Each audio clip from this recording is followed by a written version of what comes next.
Welcome into Steelers Talk by Chat Sports. I'm your host, Harrison Graham. Be sure to hit that follow button so you don't miss any news, rumors, and other related videos when it comes to the Pittsburgh Steelers. Today's show, let's take a look at 3 breakout candidates for the upcoming season. And we'll start on offense here.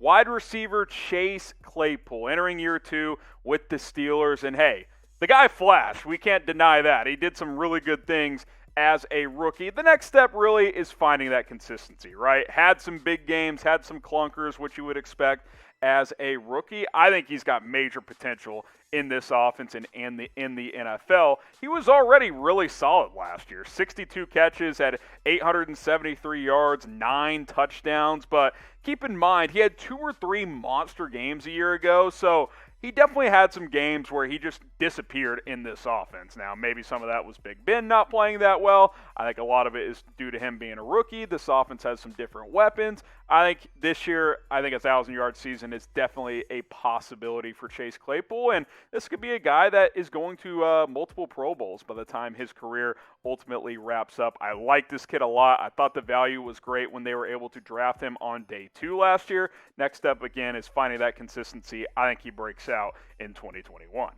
Now, who will lead the Steelers in receiving touchdowns this year? I think it'll be one of these 3 guys. Type C if you think it'll be Chase Claypool. Type S if you think it'll be Juju Smith-Schuster. Type J if you think it'll be Deontay Johnson. That's a nice receiving core Big Ben is working with this year. C for Claypool, S for Smith-Schuster, or J for Johnson.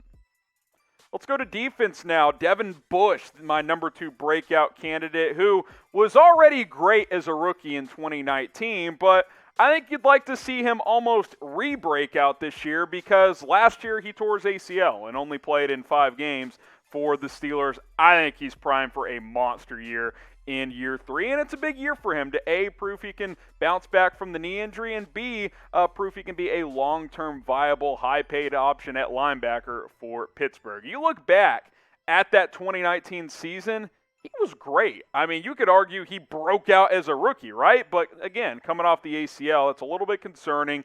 Over 100 tackles, couple picks, pass breakups, TFLs. He did it all his rookie season for Pittsburgh. And now, really, you just want to see something similar to that, if not a little bit more this year, if he can get a full, healthy season under his belt here in 2021. I like Devin Bush a lot. I know, for an off-ball linebacker, he was a high draft pick. I think he's worth it. This is one of the highest potential linebackers in the National Football League. I think he's going to have a huge season here in 2021.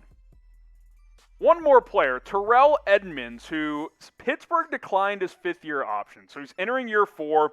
He'll be a free agent after this year, and I think he's got a lot to prove to himself, to Pittsburgh, and he's done good things, but a real breakout this year, a Pro Bowl caliber season, might get him a second contract with Pittsburgh. Now, obviously, strong safeties are expendable, so he's got to prove a lot this year to stick around for another contract. I've liked what I've seen from Edmunds. He put together a solid season last year in 12 starts over 15 games, but he's been a little bit inconsistent, not the best in coverage, but overall, I think this is a good football player. Has he lived up to that round 1 draft pick? Probably not, but overall, he's played at a starting caliber level. Now can he take that next step? Can he really break out and be a reason why Pittsburgh has an elite defense again here in 2021? He hasn't really been that guy as of yet, but I still think he is capable of being that type of safety in the NFL and on the Steelers defense. Only one of 9 players